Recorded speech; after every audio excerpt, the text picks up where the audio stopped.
he's the most loving person ever. I want him to have a relationship with my kid. I mean, that's why, of course, I said I wasn't going to do this on this, and I'm now getting emotional. Jack Whitehall, ladies and gentlemen. Actor, writer, and award-winning comedian. You are in for a treat. Oh God, that's tequila. What is the reason why you're a comedian? I use humour to connect with people and have always done so. Growing up, wanting my dad's approval and definitely not receiving it. It dented my confidence, but it also made me like I would one day make him proud. If people really knew you, what would they be most surprised about? I do feel the pressure and I do feel the anxiety of it all. Worrying about stuff that is not worth worrying about. A bad review, rejection, online trolls. So many times I'm just like, why don't I just delete all social media from my phone? That would be such a good thing for my mental well-being. I'm a little bit more sensitive and vulnerable than I tell people. Do you doubt yourself? Yes. What impact does that have on you? Overworking, not prioritising family, and I'm not present when I should be present. Roxy's pregnant now. How are you honestly feeling about it? Now I'm regretting putting this on camera. What you're doing is incredibly high stakes art. Why are you smirking? Stephen, I've got a punchline about off a tramp behind a wheelie bin. I mean, that's not art. Before this episode starts, I have a small favour to ask from you. 2 months ago, 74% of people that watch this channel didn't subscribe. We're now down to 69%. My goal is 50%. So if you've ever liked any of the videos we've posted, if you like this channel, can you do me a quick favour and hit the subscribe button? It helps this channel more than you know, and the bigger the channel gets, as you've seen, the bigger the guests get. Thank you and enjoy this episode.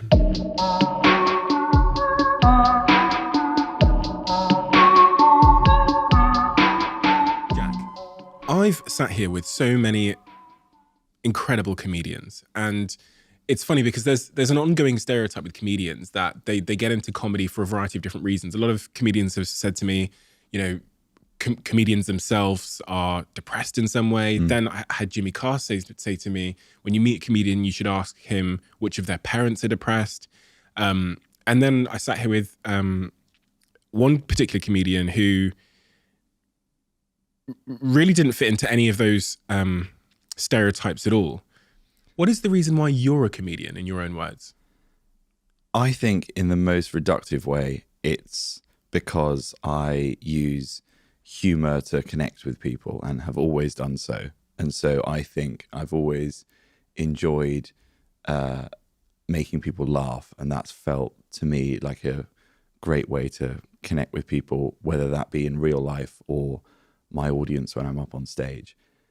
And I think there are, you know, lots of different reasons that people become comedians, and there is this kind of the sad clown trope, and that's definitely one that does exist. And I think there are people that use comedy for other reasons, but for me, I don't think I fall into that category necessarily. I think I've always loved comedy and stand-up as an art form because I just really enjoy making people happy and making people laugh and using comedy as escapism.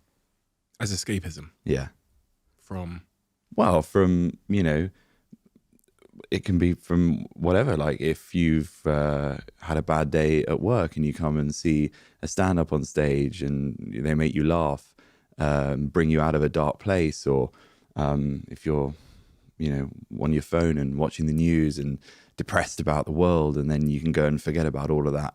And, you know, it's a great way of, I think, you know, just going and completely relaxing and listening to someone else entertain you. And I think that for me, like, that's what I see my kind of duty as a comedian as. Your parents are comedians? Yes. I spent a lot of time watching the Whittering Whitehalls. Yeah.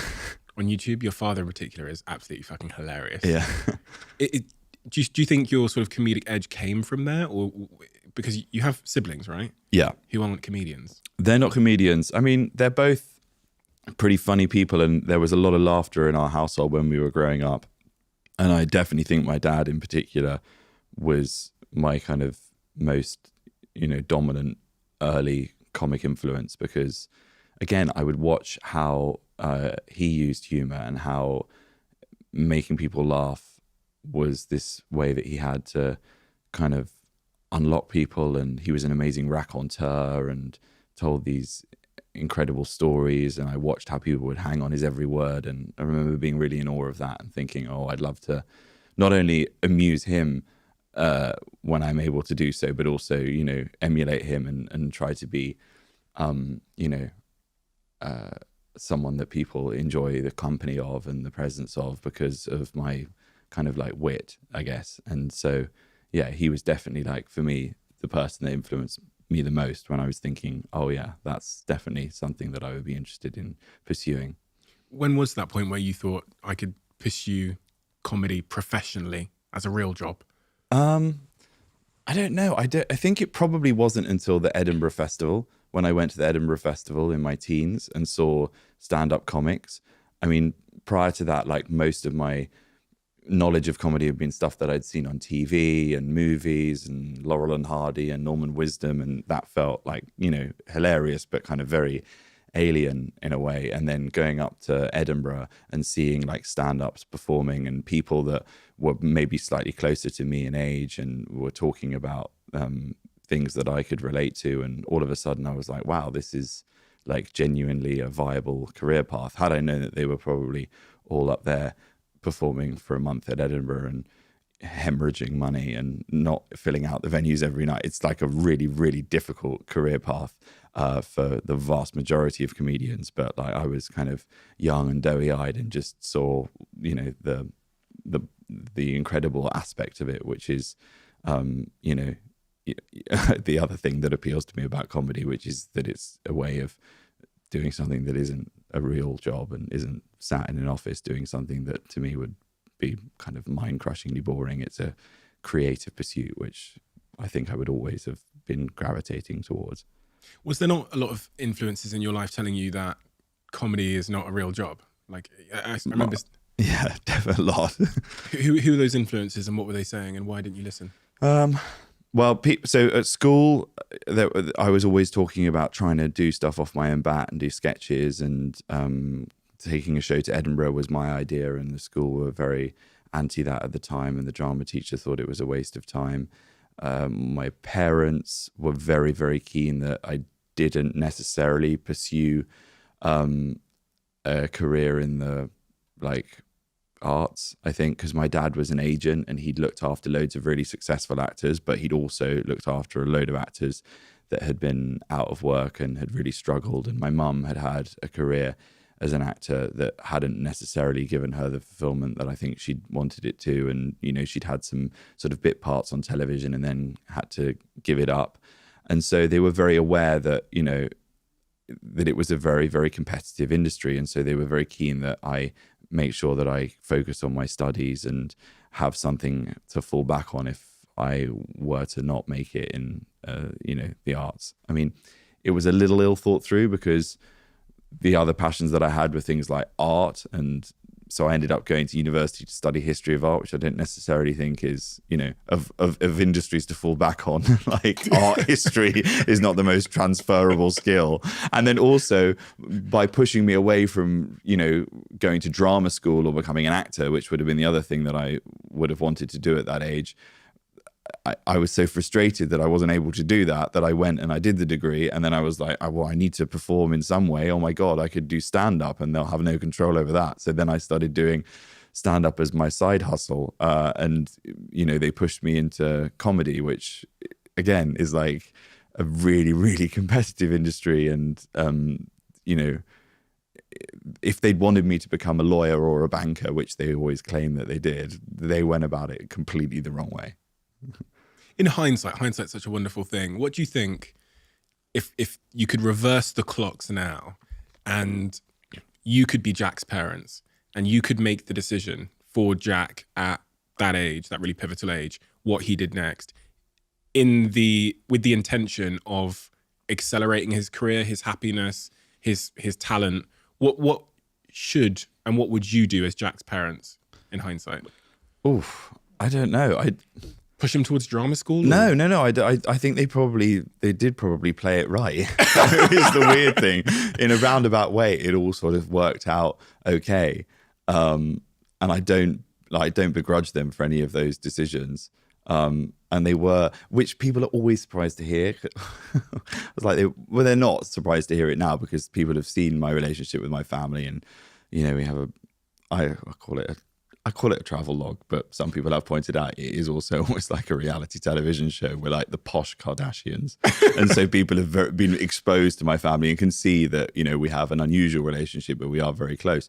But people are always surprised to hear that it was always the case. Even when I was, away at boarding school, we still had like a really good connection. I, in fact, always say that going to boarding school was probably quite helpful to my relationship with my parents. If anyone has seen my father, he's better in small doses. And I think having that distance from him was probably very healthy and is why we had such a good relationship.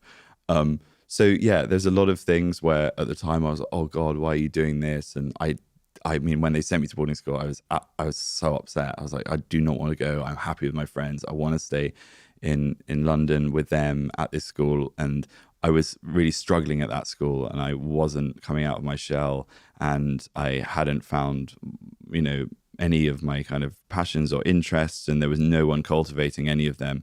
And so they looked at that and thought, we need to do something and make a change. And they found this school in Oxford, which I went round, and they met lots of teachers, and it had a far more kind of like, I don't know, it had like an eccentric feel. It felt like a better fit for me, but it was a boarding school. And so they took me out of the school that I was struggling in and sent me to that boarding school. And I remember being, oh my God, I was so upset. I was like, no, please, honestly, Daddy, I don't want to go. And he said to me at the time, he was like, look, it's fine. If you go there and you don't like it, you can come back after a term. And I promise you, if you turn around and you tell me that, then you can come out and go back to the school that you're at in London. I was like, oh, okay, well, that's, something that I can hold on to.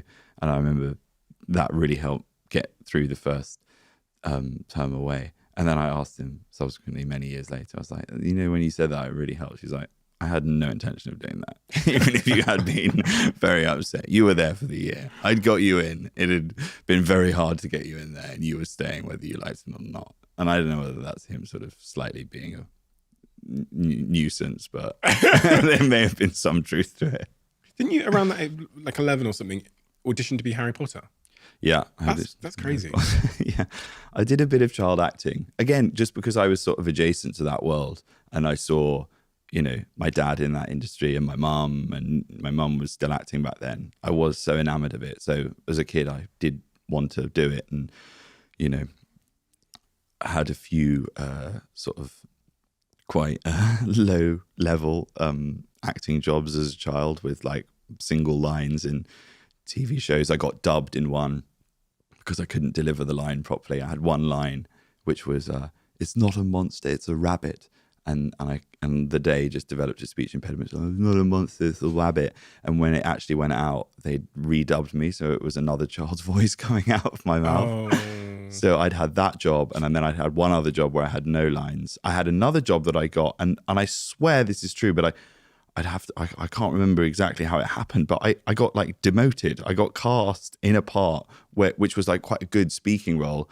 And then like on the day, all of a sudden it was Goodbye Mr. Chips with Martin Clunes. And all of a sudden I was like at the back of the class and had no lines. And I can't for the life of me understand how that happened. I mean, I was very young at the time. Maybe I was just so terrible that they saw me in the rehearsal and thought, nah, you're now out of shot right at the back. And then Harry Potter, yeah. So that was around the time that obviously I was doing these little acting roles, and then there was this audition for Harry Potter, and they did an open casting at my school. They came with a casting director to kind of audition loads of kids, and they were doing it around the country. And there was a lot of like excitement about this because obviously the book was so popular.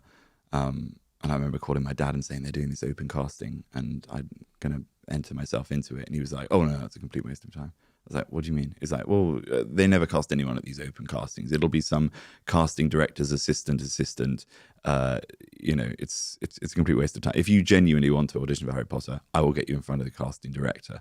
So he drove down to Oxford, took me out of school for the day, got me down to London, through some connections of his, managed to get me an audition with the casting director of Harry Potter.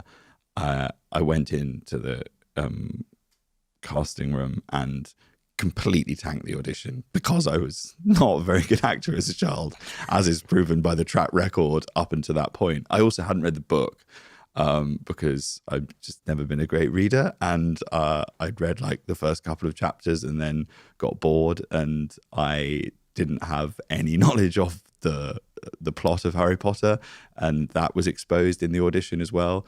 And so it was about as bad as an audition could go. And I came out and I looked at him and was like, yeah, I don't think you need to worry about that one. And then I think the nice heartwarming end to this story, my dad having been, you know, outrageous in his behavior and the nepotism being out of control. In the open casting, they cast Emma Watson as Hermione, and she did get cast from just entering through the correct channels and not calling up her dad and asking him to get her in front of the casting director. And she had that wonderful life-changing opportunity, which she earned, and that's the way that it should be. But I look at all of that and I go, that phase of your life, it doesn't seem like there was a ton of self-belief, because you've got your dad sort of chiming in at parts, subtly saying, the odds aren't good, son. Indirectly. And then, you know, the being sent to the back of the classroom in the acting thing you do, subtle knocks. Yeah. Does that stay with you as you go into comedy? And is that an accurate assessment of how you were feeling at that point? Yeah, I definitely was not very confident at that age. And I was quite odd and eccentric, and in the right company and in a safe environment and around my kind of family, I think I was a little bit more confident. But at school, I certainly wasn't. I was very awkward, like very unfortunate looking child as well. I had huge buck teeth and glasses and like a cowlick, and you see photographs of me from then and you look like a kid that would not have a lot of confidence. And then had the, like, you know, the massive braces in my face for a long period of my childhood. And that made, you know, that there was definitely a lack of confidence because of that. And, you know, the various knockbacks and then realizing, oh, I quite like acting and performing. And, you know, for years I would audition for all of these school plays and I would never get cast in anything. And so that didn't help. And also, you know, I guess wanting my dad's approval, which I always did, you know, right from the get-go, and definitely not receiving it like that, it dented my confidence, but it also made me, like, I don't know, I think it gave me a kind of resolve that I would one day achieve it, and I would make him proud. And you know, because he'd been sort of dismissive, oh, you don't want to become an actor and you're never going to become an actor, that made me want to do it even more and be like, oh no, I really think I can do this. And then with the comedy thing, the other aspect is that he was and remains the hardest person to crack ever. Like, he doesn't laugh at anything. And, you know, I do have that, like, overriding memory that as a kid, like, I always was desperate to try and make him laugh and to like crack him, and to if I could get him to laugh, like, that felt like such an achievement. And even to this day, you know, like when he comes to do shows or if I'm doing things with him, like, he's a really hard, like, tough crowd. He's got, as you've seen, like a real, I mean, resting bitch face, I believe is what the kids are calling it. And yeah, if I can even get like a smile from him, it transports me back to being, you know, 12 or 13 years old and having that same thing of, I really want to make him laugh. Has he had any sort of acting qualifications or anything? Because when I saw him on Chatty Man, with you, I was thinking, God, he's an unbelievable actor. He's an unbelievable actor. Like, you're right, just steel face. Yeah. No, he's had no training at all. But I guess just because he does so little and gives away so little, that, I don't know, that almost feels like it's performative, and maybe it is to an extent. But no, he's had absolutely no training whatsoever. So you go off and you go up to Edinburgh, you see that's a big inspiration for you. What happens next? How do you go from there to doing shows and climbing up the comedic ladder very, very quickly? So then I went to Edinburgh with a sketch show with two of my friends from school, and we did it at the Pleasance, and we did a month in this tiny room that's now a disabled toilet. That's how small it was. And there was like, 10 seats and us performing this sketch show. We had no idea what we were doing. It was all kind of cobbled together sketches that we'd copied from Not the 9 O'Clock News and League of Gentlemen, and got terrible reviews. But in the middle of it, I came out and did stand-up. And I'd never done stand-up before. And I thought that stand-up was just something that you could do. I'd never done a gig. I literally just walked out in the middle of this sketch show and did 10 minutes of stand-up. It was described by one reviewer as Jack Whitehall appears on stage in the middle of the show and does an impression of what he thinks a stand-up is. And that is a pretty fair assessment of what it was. But a guy called Ben Cavey, who was a producer at the time, came to that show and saw me and saw that I had some promise, or there was something that he recognized in me that he thought, I had some potential. And so I then went and met with him when I was down in London. He worked for Tiger Aspect, who are a great production company, who made Mr. Bean, Catherine Tate, Benidorm, all of these shows. And with him, I started developing. He asked me to do tour support for Horn and Corden when James Corden and Matt Horn were doing their double act around the time of Gavin and Stacey, because he was working on a show with them. And he said, there's this guy who I saw at Edinburgh. He's really funny. He's very new, very young. You're doing these warm-up shows of your sketch show. You should get him to come out, and he could do some stand-up before you go on. And so I did support for them, and that's how I met James and how I met Matt, who would end up being in my sitcom. And James and Matt were kind of quite instrumental in me getting my first television gig as well. So they did a Big Brother's Big Mouth, and they were like the guest hosts on that, and they were meant to do a whole series, and they had to pull out. And because they'd seen me do stand up for them as their warm-up act, James was very good at kind of speaking to whoever the person was at Channel 4 and saying, you should get to host this show, is Jack. And so, I ended up doing like live TV, hosting Big Brother's Big Mouth, which was the show that kind of had created Russell Brand. And I was 18 or 19. I was young and very, very, very inexperienced. Like, my comic persona was, all over the shop, because I hadn't found my voice yet, and I was already on TV. I definitely got catapulted onto television far too quickly. Like, I always say this, you look at Mickey Flanagan or John Bishop or any of the kind of really established comedians, when they break and they become TV stars, they've been doing it for 10 years and they've honed their act and they know exactly who they are, and you get the finished article.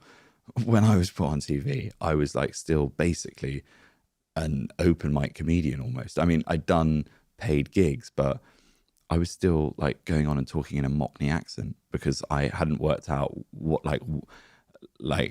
that I could be myself on stage. I was so terrified to go up onto a stand-up comedy stage and talk in my voice, because I was like, they're all going to hate me. No one's going to want to listen to some public school boy waffling on. So I'm going to have to disguise that, and I'm going to go on and I'm going to talk like Danny Dyer. And so for the first couple of years of my stand-up career, I'd do that, and all these other comedians afterwards, they would be like, oh yeah, well, you've got some great stage presence, but you haven't found your voice yet. And I was like, oh, well, could you tell me what my voice is? And they're like, that's not really how it works. You need to find your voice and you'll go on a journey. I was like, yeah, just cut the Yoda crap. Just what is my voice? And I found it so frustrating, but that is a process that you have to go through as a comedian. You need to find your voice. And my problem was, when I was trying to find my voice, I didn't even know who I was as a person back then. I was 18, 19 years old. I'm at that age, I don't think you've formulated who you are. And so I was in this kind of weird period of flux where I was trying all these different comic personas. I settled on this one that was basically a kind of, I don't know, a homage to Russell Brand. It was so inauthentic. It wasn't who I was, but it gave me a little bit of a little bit of an armor that I was hiding behind, a kind of character almost. And it gave me some confidence. And so I was in that kind of like period of my like development when all of a sudden I was doing like live television for the first time, and I watch some of the footage back of me from those early days, and I want to hide behind the sofa. It's so cringe. I've got this big shock of like electric hair and wearing this skinny jeans. I look like I've just fallen out of the Hawley Arms, and I'm talking in a way that just bears no correlation to like who I am. It's very strange. Do you not have imposter syndrome at all? Because, you know, you come in at 19, 20 years old to an industry full of, you know, veterans and people that look like they know what they're doing. Yeah. Because they're playing a good job of like knowing what they're doing. Do you feel that at that young age? Yeah, I think I did feel a little bit of that. But yeah, I think I was just probably, I don't know, so ambitious that I went into those dressing rooms, and even though I was kind of in awe of a lot of these people, again, I was just like, well, I really want to kind of prove myself. And every time I had a bad gig, you know, my takeaway would be, well, I need to just like get better then, and I will get better, and I know I can get better. I think I had quite a lot of resilience. I was naive, but the naivety probably helped get through some gigs that if I'd been a little bit older, I would have been like, why the hell am I doing this? And also, you know, obviously it helped very much that I come from a background of privilege, and that I was, you know, wasn't having to support a family or pay a mortgage, and I could kind of pursue this fool's errand for a bit. What's a bad gig, you know, for someone like you? What does that feel like? What does it look like? I think, I've had so many bad gigs. Back in the day, it was going and doing 10 minutes in a pub and performing to 20 people. You're set up to fail, really, because it's never going to be a stormer, because the environment is not conducive to comedy, because you're in a noisy pub fighting against a, you know, fruit machine, and some of the people are on their phones, some of the people are sort of half listening to you.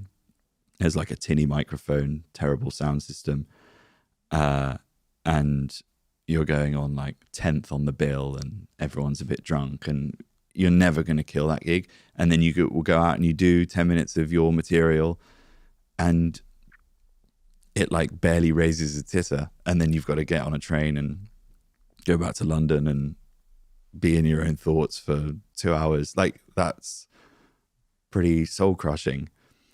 But I don't know why I like, and there were a lot of those at the beginning. I think probably because I was like, still at that point, I was living in Manchester with all of my mates in a student house and having like a great time. Didn't have many worries in the world because I was 18, 19, and I was going off and doing these gigs, and sometimes they'd go well and sometimes I would crash and burn. But I don't know, it just didn't, like, I didn't feel the pressure. That's what was so amazing about that period of my life, is that I just don't remember feeling any pressure. And now if I tank a gig or I go out and, you know, mess up the Brit Awards, I do feel the pressure and I do feel the anxiety of it all. And I didn't have as much professional anxiety back then because I was sort of on a relatively upward trajectory. And, you know, it all felt so full of possibility. I just think I was sort of unburdened by all of the kind of anxieties that I would have now as a comedian and a performer. Reminds me of my conversation with Lewis Capaldi. He told me about singing in pubs in Scotland and like no one was really listening. Yeah. And he almost talks about it as if he would prefer to go back and do that now because there's no arenas, there's no expectations, there's no pressure. And I actually think he said on the podcast, I think he said like, I just want to sing in a pub in Scotland. Yeah. Your success and his success have meant that's, you know, that's, I would say not, it's certainly possible. Yeah, yeah. But even if you were announced as being in a pub, expectation would show up. Yeah. And I do. And I connected with his documentary in that aspect when I watched it and saw like him articulate some of those elements, because it is so true. And, you know, you do a show now and you're putting it on in an arena, and like the level of expectation is so much higher, and you've got to shift, you know, a huge amount of tickets. There's going to be reviewers there. You've got to entertain like a vast crowd. If it goes wrong, like that's a news event. And back then, there was none of that. Like I'd die in a pub, you know. If Jack Whitehall crashes and burns in the middle of an empty forest, does he make a sound? And my forest was a pub in Preston. Does that make it less fun? Is there like a I certain quite enjoyed point? it in a Yeah? really, in a weird, and I still do to an extent when I'm like, maybe more so now, like when I'm working it through, there is like a sadomasochistic thing that quite enjoys like the tricky gigs and like working out why it hasn't worked and what I need to do to get it to work. Like I do. But I mean, the pressure now, does that make it less fun? Oh, the pressure. Sorry. Yes. Because you've used the word professional anxieties a few times. Yeah.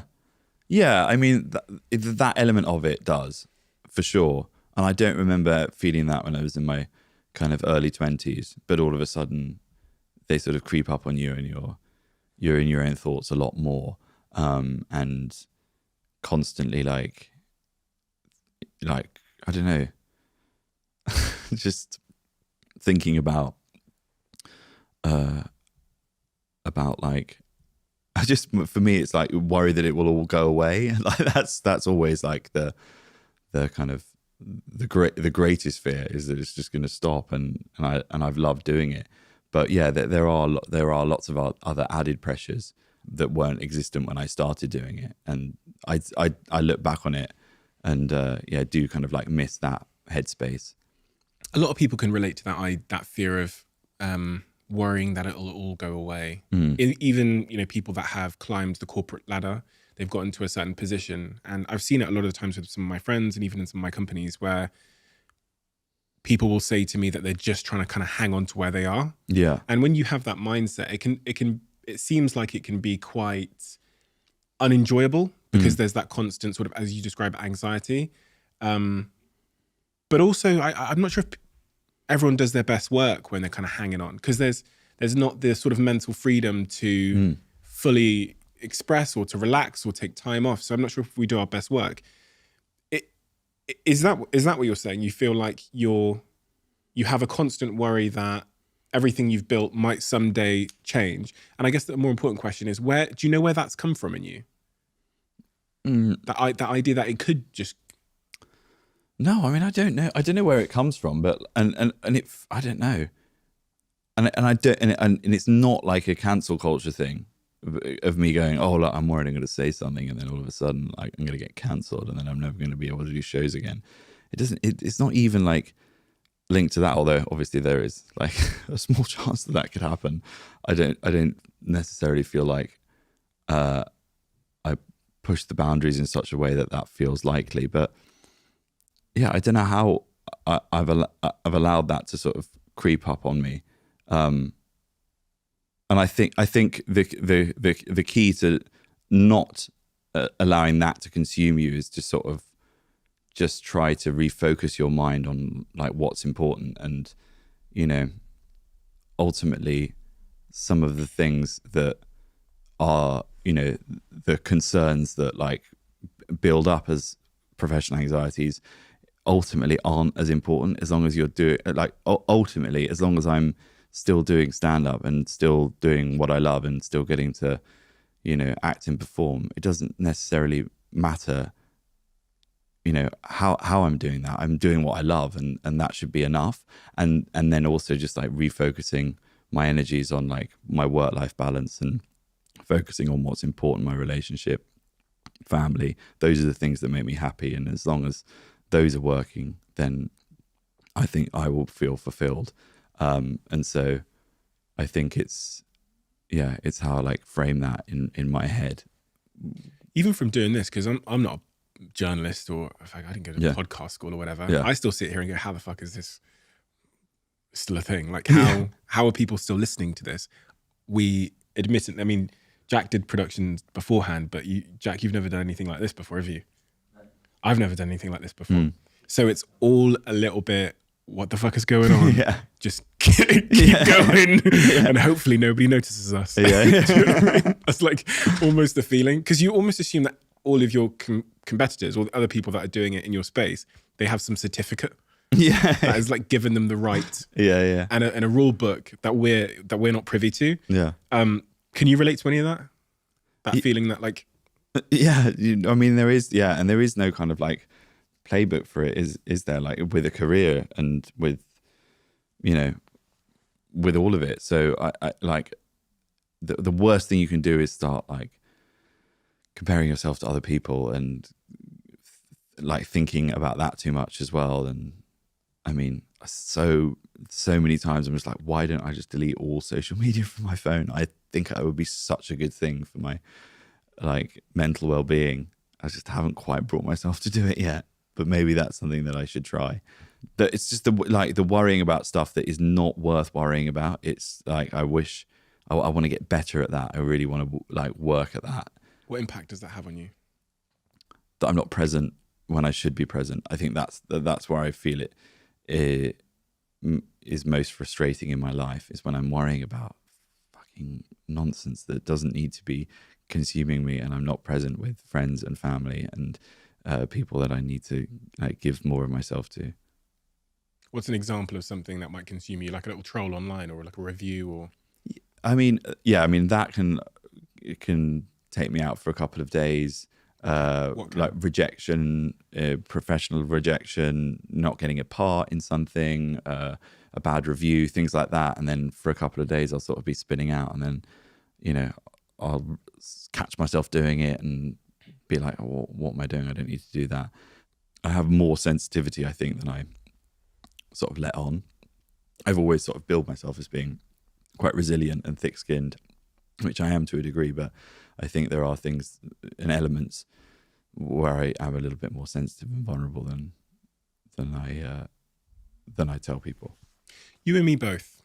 Yeah. You and me both. And I think obviously in different jobs that I've had, I've been the CEO of the companies.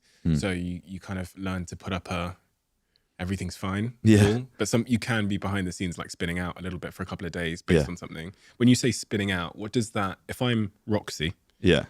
your wonderful partner, Yeah. what would Roxy observe when Jack is spinning out? That I'm in a sort of weird fugue state, because I'm also one of those people that just like, I'm a barrier. I don't articulate a lot of these emotions, and I definitely, I don't know whether it's because of my background or my upbringing, but I'm someone that doesn't really want to burden people with them. I feel like, as well as a comedian, as a funny person, again, I feel like I'm letting people down if I'm like a Debbie Downer and talking about stuff that is gonna, kill the mood. I don't like conflict. I don't like to depress people. So I think bury it all, put it on a brave face, and then just maybe not quite myself. So you probably wouldn't even realize it was going on. But I think for Rox, it's hard because sometimes I'm just like a little bit away with the fairies, but that's because I'm having this like internal dialogue. For 3 Is days. everything going to be okay? Oh my God, they hate me. No, you're going to be fine. And that's all going on. And I'm like, yeah, I'm fine. Yeah. Someone said to me once, they said the people that care most about the applause, which tends to be like performers and comedians and stuff, also care the most about the booze. Yeah. Do you think that's accurate? Yeah. Like, it's not possible just to care about one side of that spectrum. You can't just care about the applause and then say, oh, booze don't matter. I don't care. I'm invincible. Yeah. It's feedback, isn't it? No, definitely. It's definitely feedback. And, like audiences that upset me or online trolls, I mean, I do consume quite a lot of that. If I'm brutally honest with myself, I probably consume more of it than I should, and read it. And again, I'm like, I think it's fine. I think it sort of bounces off me, but maybe it doesn't bounce off me as much. And I'm like, it's all stored away somewhere. It's good. But I don't know, I also like part of me, and I'm not encouraging people to troll me online, but I'm like, it's good to like keep your ego in check as well. I do like constructive criticism as well, I think is very useful. And like some feedback? Because if you didn't have any of that and you were just like, you just went on the reaction to the audiences of paid punters that have come to see you and clearly are like on side and it's like a home gig because they're, you know, fans of you that have bought a ticket to you. And that was your only like interaction. And that was where you kind of garnered what like your relationship with the public was. You would think you were just like the Messiah. And so it's quite good to be reminded, yeah, there are some people that find you a bit much. But has their feedback, those people, those trolls, has it made you a better comedian? I mean, every now and again I get quite a good like, you know, joke from something that someone said. Oh, okay. No, I don't think it's made me a better comedian. But someone says on Twitter that my new hairstyle looks like a Tesco's value Richard Hammond. I'm like, I'll say that. Those are quite rare. Normally it's like, why is this posh twat on television every time I turn it on? No, I can't want that. When you bury stuff though, like a seed, it kind of grows. I always think this, and I think it subtly changes us over time. All the things we have buried, like even if we don't ever express it or whatever, I feel like it kind of just infects our character a little bit. Yeah, that's certainly what's happened to me for sure. Yeah, just over time, I think slowly the things that I've like buried or ignored, they kind of just weigh me down a little bit, and you might become a little bit snappier or a little bit, you know, more impatient or negative about the world or whatever. Is that the case with you? Yeah, I think for me the main way it affects me is like it's like it is ultimately just like a focus thing. It's like focusing on it. It makes me focus on the wrong things, and that's the thing that I struggle with most of my life. Is work-life balance. I think I'm terrible at work-life balance, and I always have been, because I started when I was 17 and I just didn't stop, and so. I used to hate going on holidays. I was like, go on a holiday, it's a complete waste of time. And I remember like calling my agent and my dad from a beach somewhere going, I can't wait to get home. And I've always had that like weird attitude to like work and wanting to work. And I'm about to have quite a big life event. And I think that will... What life event, Jack? I'm about to have a baby, which I'm so excited about. And also I'm just like, the thing that I pray that it does is just completely like shifts my focus. And I'm so excited to have this little being in the world that is more important than anything else. And I think that's going to be such a healthy thing. And I know that's not necessarily the reason to have a child. I probably should have worked through some of these things before the baby arrived. But like that's an element of it that for some people might be quite daunting. But I'm like, I think that's going to be amazing. And I'm really, really excited. And I can't wait to be a dad. And I'm like, it just really, really cannot wait to like sort of step up to the plate and try to be the best dad that I can be and have that as my focus. And when I'm focused on that and not thinking about all of the other stuff, I think it's going to just be great. Maybe that's quite a glass half full. Well, yeah, it sounds like a conversation that I've been having with myself, but also with my partner, where I've said to her, because she's scared that I might just keep working. Yeah. And I think she asks me once every month, she goes, are you going to be like this when we have kids together? Yeah. And I'll go, no, I'll change. Yeah. When the baby comes, I will be different. Yeah. I'll just cancel stuff. I'll say no to everything. Yeah. Look at your face. Yeah, no, I'm having all of these conversations. Yeah. But I've always said you don't know. Yeah. You don't know what will happen. None of us have ever experienced that feeling that some of our friends, I'm sure, have explained, where your priorities shift upon the arrival of this.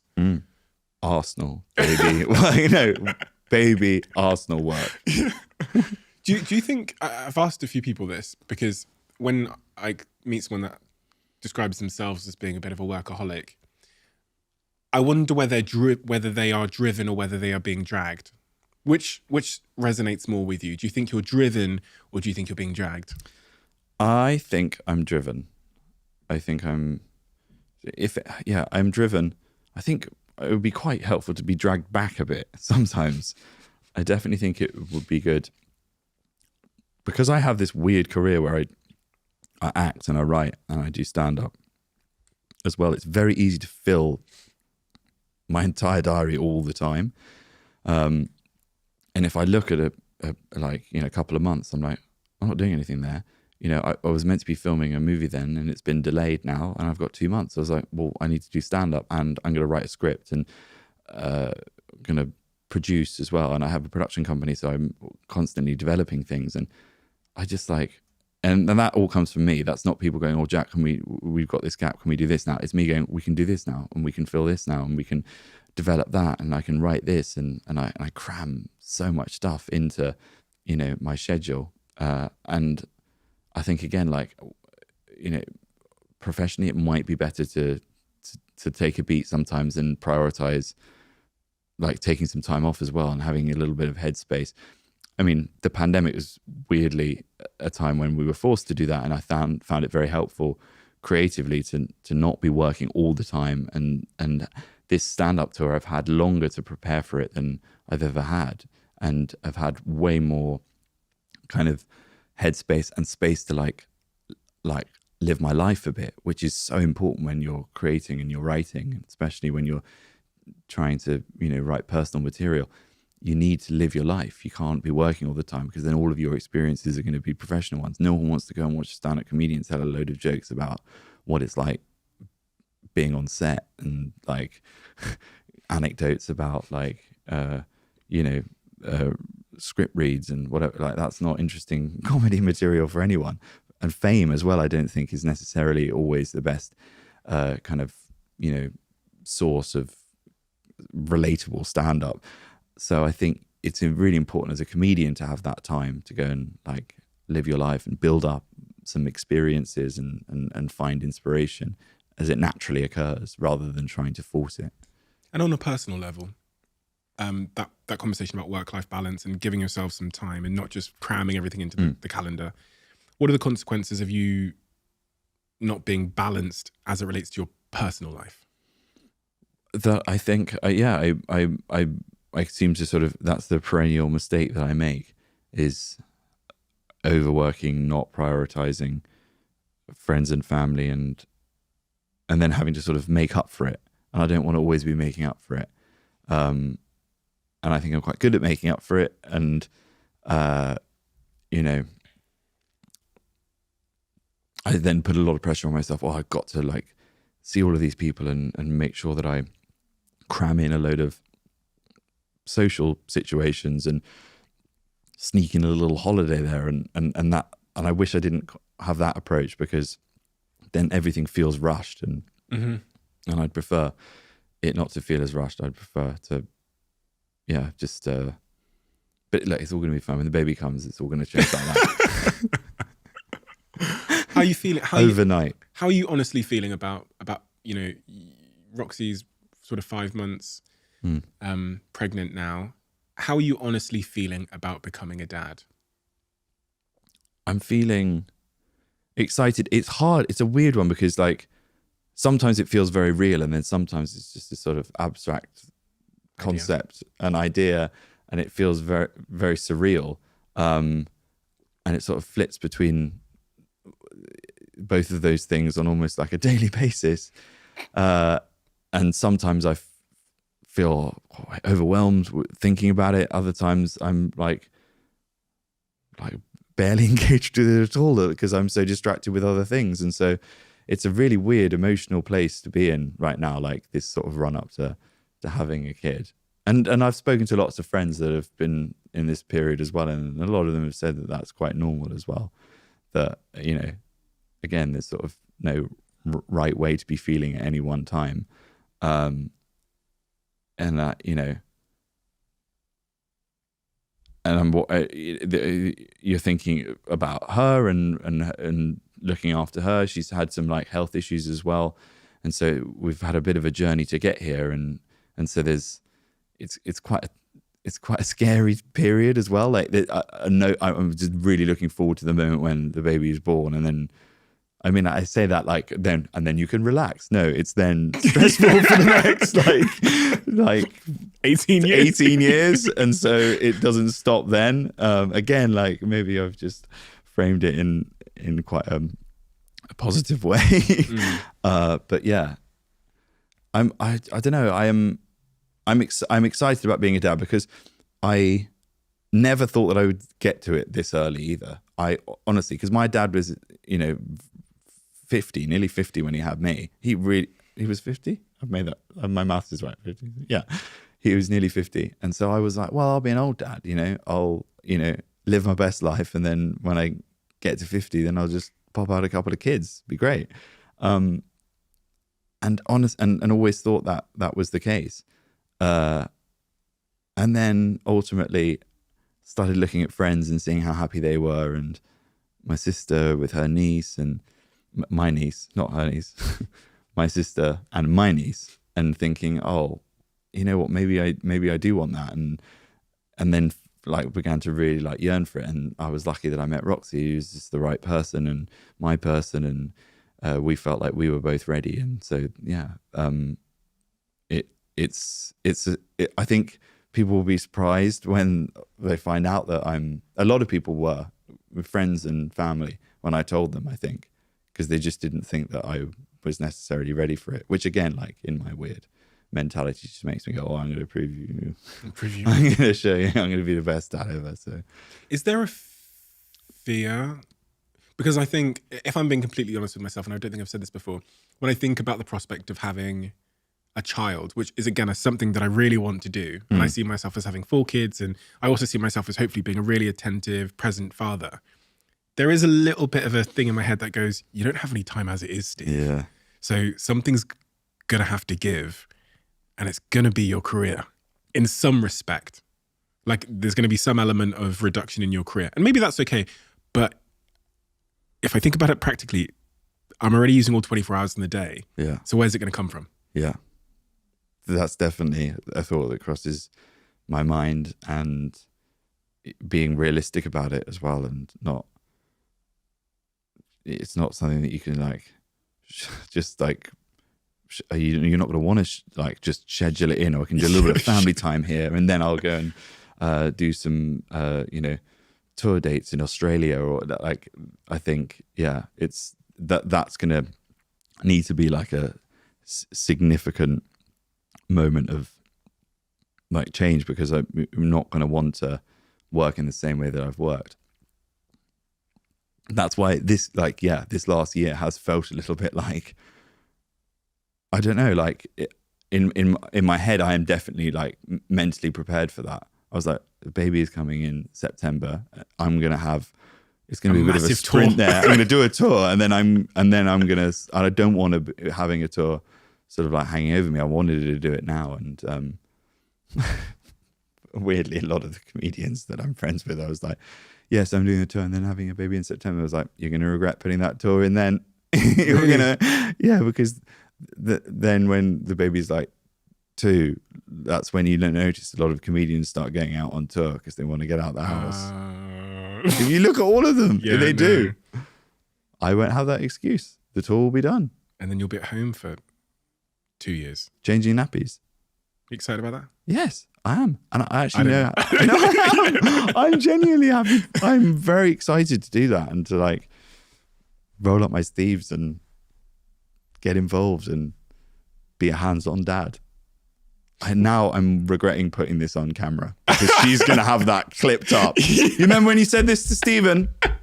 Upstairs now, there's a punami that needs attending to. Yeah, well, I was just saying that for the sake of the podcast. And you've got this tour coming up called Settle Down. Yeah. You're doing a lot of dates in a lot of places. Yeah. How many dates are you doing, Jack? I'm doing, I would say, at the time of recording, maybe 40, 50 dates. They keep getting added, and so it's 70. hard to keep count. And I actually, in my head, mentally, it would be quite good to just think of it as being 40, because that sounds quite manageable. But it may be a few more now. How are you honestly feeling about it? Give me all the emotions. Weirdly, I'm actually kind of excited for it to just start and to just be doing it. The bit that's a bit of a slog is the sort of build up to it, and the writing of it, and the getting it all ready in time, and booking all of the venues, and doing the promo, and talking through the design, and it's a whole production, and it all has to come through me. It's quite hard to delegate when you're building something like that, and so I'm really, really excited to just be then on the road doing the shows, and that's all I have to worry about. And I remember this feeling before in the run up to the show, being like, I'm just desperate for the first one to come about so I can then just like actually be doing it. And then when I'm on the road, I love it. I try to not do too long of a tour, in terms of like, you know, a lot of comics will go out for like 6 months or a year. And I find, I mean, in a quite brutal way, just after a while, I just begin to hate the sound of my own voice and get bored of the material. And I don't know, I like doing it in quite a kind of condensed burst, and, you know, then like keeping some kind of like momentum going and doing a couple of shows, having a day off and a couple more shows. And I love it. I honestly, it's like I've had a long period away from it. You know, 4 years is the biggest gap I've had between tours. And I'm excited to be doing it again. And they're like, I was talking to I can't remember who it was, but I was talking to an actor, a successful actor.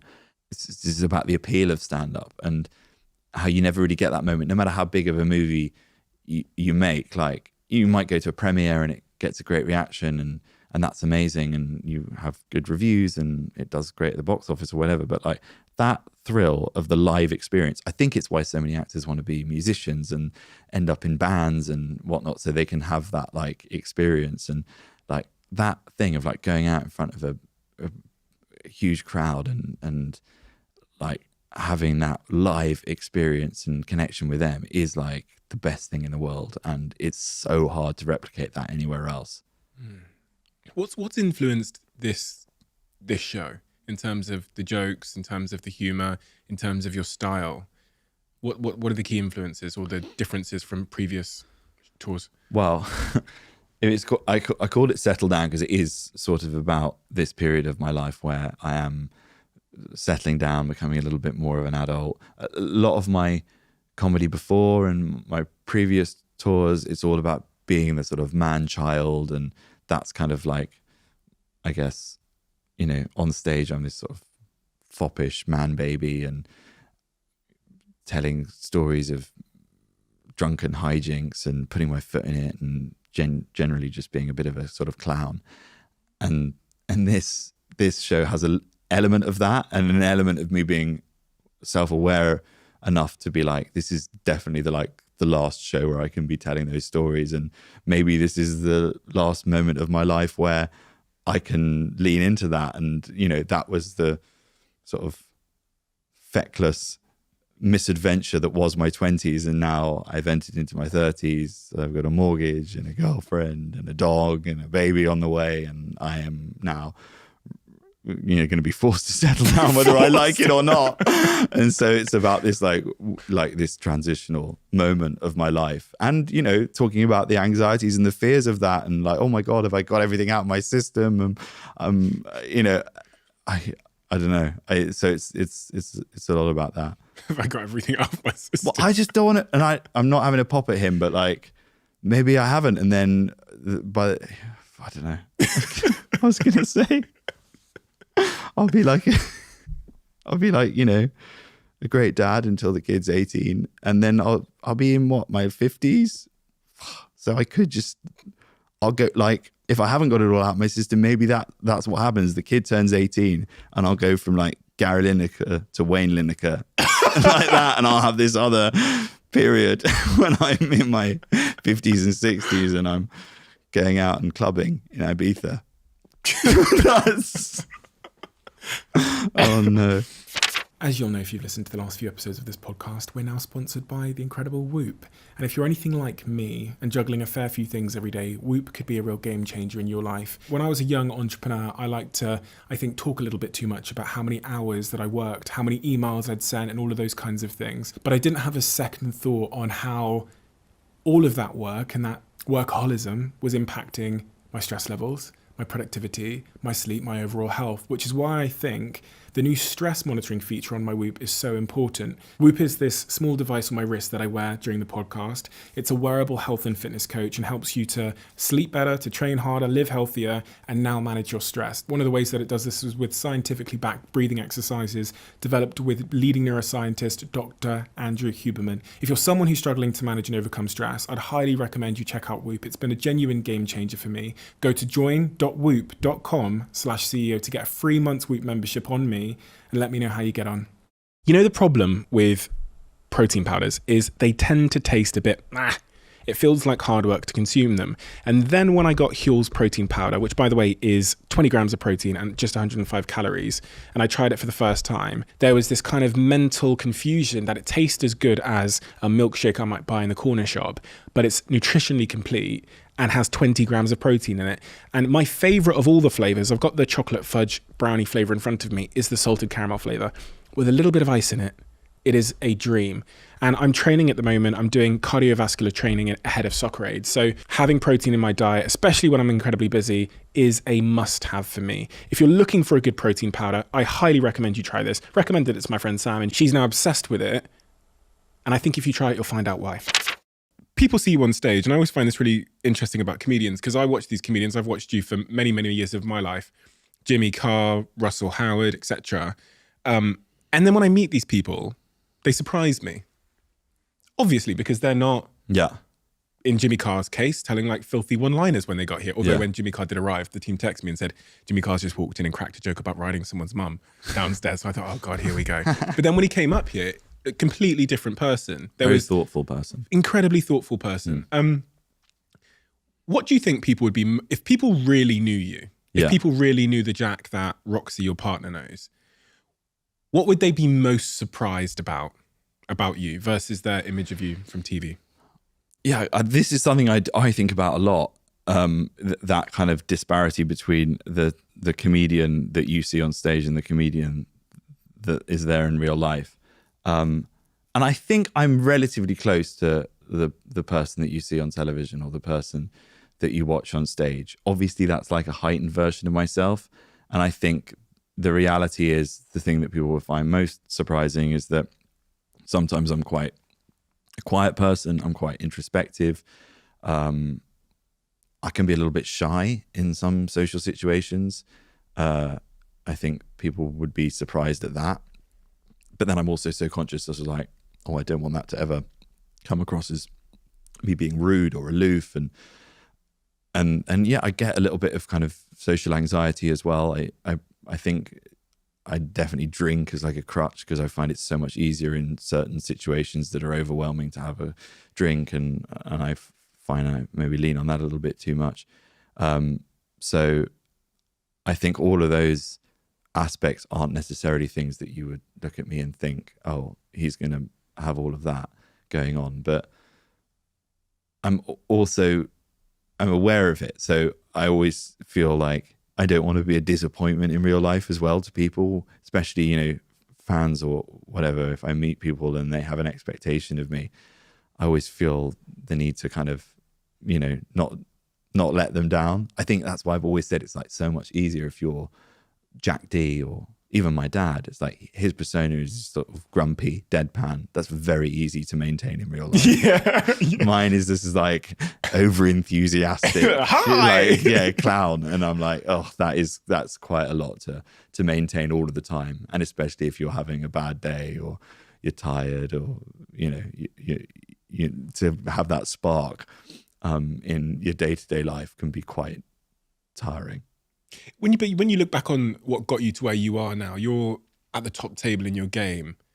When you look back at the components that got you here, what are those components? If your son or daughter was asking you for those components, I would say important elements that I have. I do think I always say this to comedians. I do think you have to build a resilience, and you know, the ability to kind of learn from your mistakes and your missteps and take on board criticism and use it to get better. That's definitely an important aspect. I think recognizing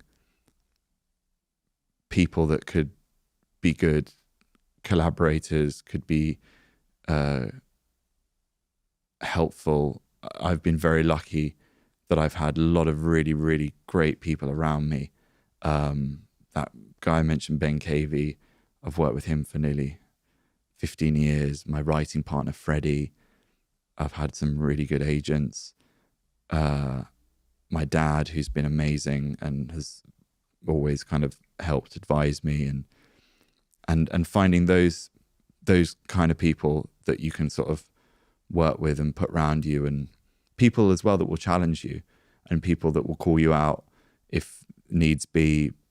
I think if you surround yourself with the wrong people, that's a very surefire way of heading off in the wrong direction. And I feel very lucky that I've got good people around me and have always been able to find good people to put around me and build good relationships with people that are important. Ultimately, that's having a good judge of character as well. I think that's a really important aspect. Your work ethic is clearly one of them. Yeah, I think work ethic is good to have for sure. Although I feel, now maybe we can just tone it down a little bit. Work ethic is good for the kind of takeoff, but then maybe there's a different speed that you can find once you're able. And cruising. Yeah. What else though? Because we haven't really talked about the creative brilliance in terms of what you're doing is ultimately art at the end of the day. And there's got to be something that's separating your art form from others. Is it in the process? Is it in just a natural thing? Is it a muscle you've built over time? When I think about the content you've crafted to go on tour with, why are you smirking? I can't call it art. I can't. And I know technically it is, but it's always such a hard one with comedy because I'm thinking of some of the routines and I'm just like, Stephen, I've got a punchline about wanking off a tramp behind a wheelie bin. I mean, that's not art. But if we were in America right now, I'd be like, yeah. We're British, and I'm like, oh no. No, but there is. No, I insist. Kind. It's a talent and it's an art, and it's one that I couldn't come near. When I look at it with such awe because not only are you, because it feels to me like there's such a clear successful failure with every line you deliver. Yeah. Whereas in every other game, even this podcast, some things might be interesting, some things might not be, but there's no instant feedback on every line that I deliver. Boom, boom, boom, boom, boom, boom. So I think it's incredibly high stakes art and something that I could never ever, I shouldn't say never ever do. I could do it, but I wouldn't do it anywhere near 1% of what you could do it. So when you think about why you're so good at it, have you been able to diagnose that? People hate these questions because they have to say nice things about themselves. No, I mean, you're right that you can't like coast it with stand up because it is pretty brutal. That is for sure. And you do get immediate feedback on every single joke that you put out into the world. But I don't know why I'm any more successful at it than anyone else. I don't know. I mean, I don't know whether I'm like if I look at my faults, I'm going straight back to my faults, but I don't think I'm like the greatest writer. I think I'm a good writer and I can come up with like good jokes and good routines. I think I'm better at performing it. I don't know. I think that's something that I've learned. Like I can really sell a joke, which is maybe sometimes to my detriment because, I could write better routines if it weren't, but I don't need to. I don't know. That makes it sound like I'm lazy because I'm really like working the material as much as I can to try and make it as good as it possibly can be. I've got really good delivery, basically. I think I'm very good at delivering jokes. Do you doubt yourself? Yes. I read a quote. I think that answer made that.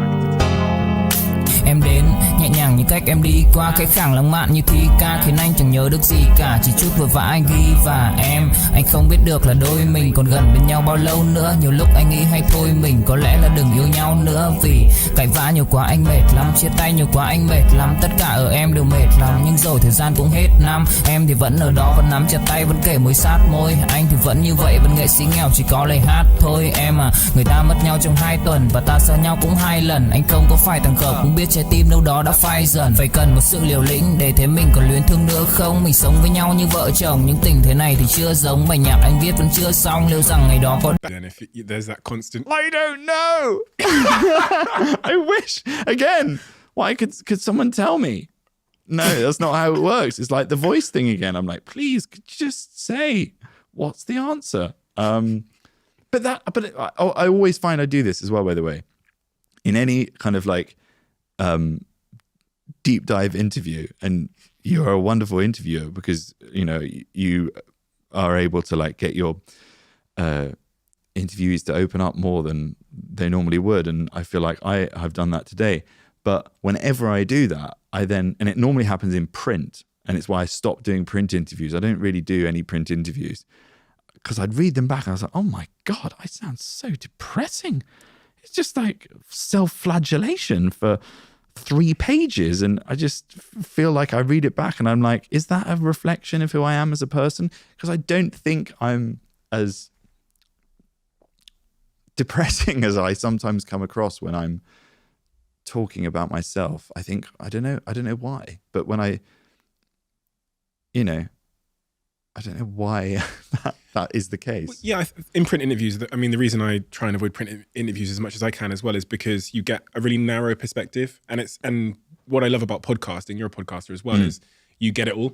Yes. So you can see all of the color and the whole picture. So you can see, and that's what I love about this, especially the way we do it here, because these podcasts last a long time, as you can tell. Yeah. And there's really no editing at all. So it is what it is. Exactly. And I think actually if you heard our interaction written down verbatim in print, you would probably read it back and go, Jack's quite a sad man. Yeah. But then if you watched and listened to us, then maybe you would ascertain that it's not all doom and gloom. I get a little bit morose when I'm being introspective. I think it's really important, that particularly the point that even someone in your position has those insecurities about losing their position, the self-doubt, all of those things that everyone has every day in all of their jobs. And really, like, the reason why I started this podcast, actually, I've come to like learn why we do this podcast. It goes back to the word you said at the very start, which was about connection. Yeah. And you said at the start, when you're most authentic, when you're most open, people feel connected. Yeah. What you also do for them in those moments is you liberate them from thinking that they're inadequate and broken. Yeah. So by you saying it, you've just liberated a ton of people from thinking that those thoughts that they've been having make them actually an imposter. That's why we call it a syndrome, because it's actually just a perception we have, which is usually like flawed in some way.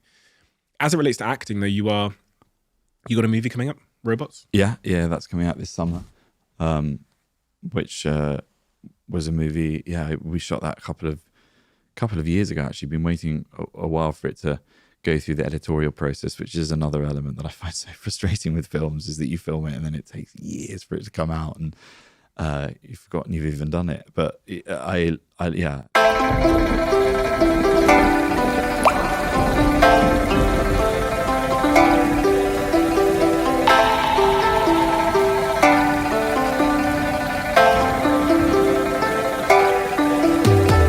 Bài ca buồn mà cất lời không lên, người đi mất mà nhất thời không quên. Lòng u tối dù đất trời không đêm, kể từ khi sống lấy lất đời không em. Đầu quay cuồng trong hơi men, đưa chân về nơi quen, dấu vết chẳng hề phai. Và rồi chợt nhận ra và vô tình khơi thêm ký ức bung lơi êm mà đã từng kể vai và ngồi. Chẳng cần thiết phải viết nên sử sách mà lại phải nếm trải chuyện não nề.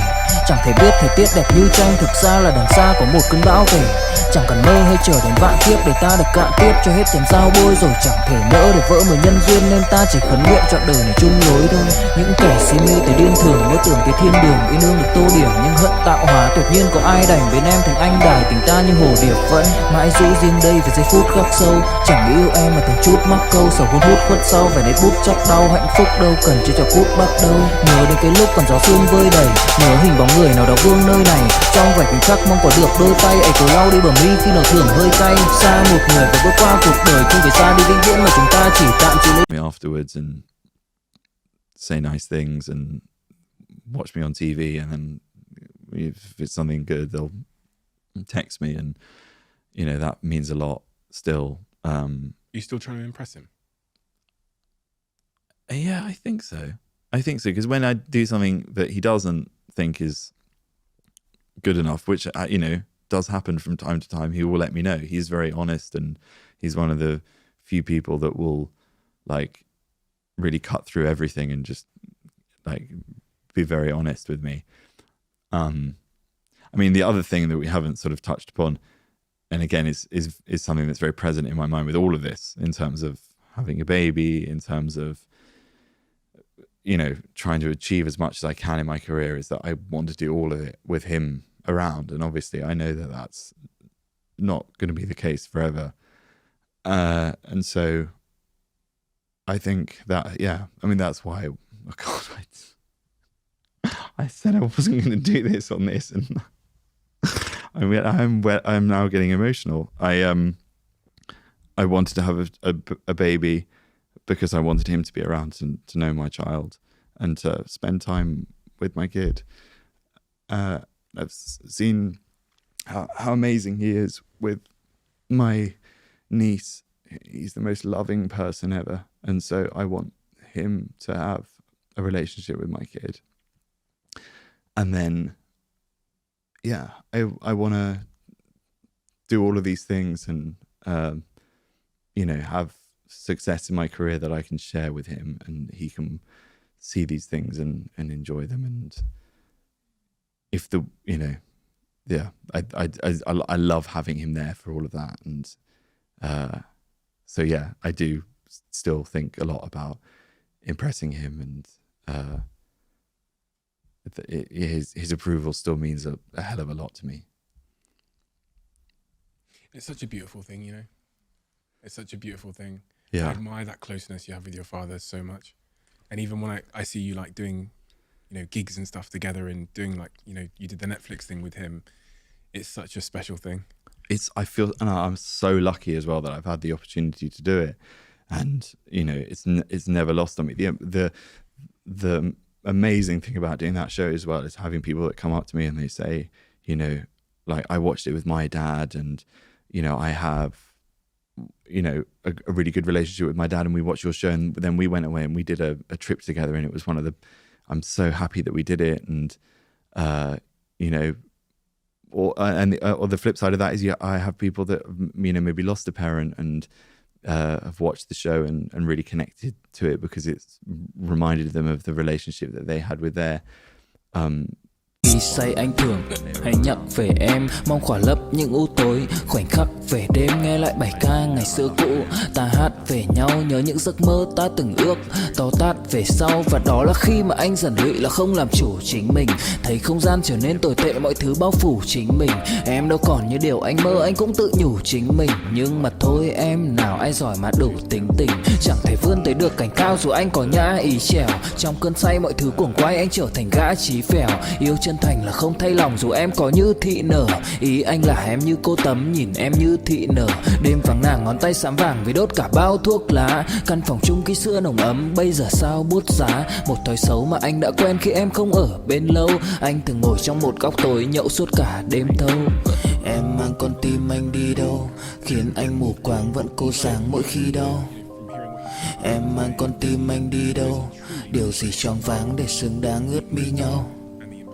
Em mang con tim anh đi đâu, khiến anh mù. I think so, but I think mainly from hearing me talk about it when he's not there, because I don't think I necessarily would ever articulate these feelings to him, just because that's not like the nature of our relationship. The reality is, a lot of the time when we're talking about, you know, we talk about work stuff quite a bit. We talk about football. We'll talk about, current affairs, things like that, but we don't really talk about our emotions and never really have. But I think he knows it, and I think he's very, very, very aware of it. And I'm glad that he is as well. I'm glad that he knows how much he means to me, because I don't think I would necessarily be able to say it to him if he were sat in front of me. A lot of people can relate to that. Yeah. For some reason, it's bizarre, isn't it? Yeah. I don't know. I look at him and I'm like, oh, what will I take from him when I become a dad? And I think he's surprisingly, he is more affectionate though than people think. Like, because that's obviously not an aspect of him that you ever see on any of the Netflix shows or on his podcast or whatever. But like, I don't know, just watching how he is with my niece and knowing what he was like when we were like very little, it's like I want to be like that. And he took a decision in his life as well. He had a very successful career and was a producer and an agent, and then he really did he did wind it all down and stop when we were kids, and spent, I mean, I know, again, we went to boarding school, so we were away for a period of our youth, but he did, spend a lot of time with us, and he was very like present in our lives and wasn't as consumed with work, and I think that was a good decision of his. And so I think that's why I'm aware that it's even more important, like, to make sure that I address that work-life balance thing when my child comes along, because I do want to have enough time to, like, be a attentive and present parent. I think about this a lot with my dad. I've talked about it quite often on this show, that the last thing I want to have is almost like regrets of words unspoken. When my dad's 70 odd years old now, and we've not had the closest relationship over the years, and I've also struggled. Like, I took him to the World Cup and stuff, but we never really talk. Yeah. About, you know what I mean? Yeah. And I find it much easier to say things to him maybe on this podcast or on text maybe. Yeah, but yeah. to say, it's such a strange thing that with my partner I can be open and expressive, but with my dad it's like, yeah, and I worry, if I'm being honest, about the regrets of the words unsaid. Yeah. So there'll be times where it might be Father's Day or other days, maybe his birthday, where I'll just try and express it. Yeah. Do you write it down? I write it down. Yeah. But it's hard, isn't it? It's where if someone doesn't receive it how you want it to be received as well, it can make it very difficult. Yeah. And there are, especially like men of that generation, it's just very, because it must have been so different with his father, and so, and yeah, it's just not a way of communication that we're as used to. So I do think that's why sometimes it can be a real struggle to say some of those things, because if you said them to anyone else, then that they would garner and elicit a kind of emotional response that you would be welcoming. Welcoming. And it's hard when it's not like that. We have a closing tradition on this podcast where the last guest leaves a question for the next guest, not knowing who they're leaving it for. And I have such a bad issue reading handwriting. Okay. What do you pledge to do this year to live life fully while you still make a difference? It's so hard. What do I pledge to do? I'm going to be more present and attentive with the people that I love and I cherish and hold close to me. They're going to clip. Roxy's going to clip that. She's going to play it every time. I'm going to change some nappies as well. I There pledged you to go. that. Yeah, That's I the will most important change duty. a nappy. Okay. It's already gone down to just being a singular nappy, but I will do a nappy. That will happen. Well, Jack, thank you. Thank you so much for your time today. I'm incredibly excited for your tour. I'm actually coming with my team. That sounds a little bit... Amazing. dodgy, but I will be attending your tour with my team. I believe we're going to the London show, and I'm very, very excited because I've been a big fan of yours for a very, very, very long time. And your particular style of comedy and performance, I think, is what makes you exceptional at what you do, but also a very necessary voice in comedy because I just think where we are in the world with public discourse and polarization, if there was ever a time for comedy, it is now.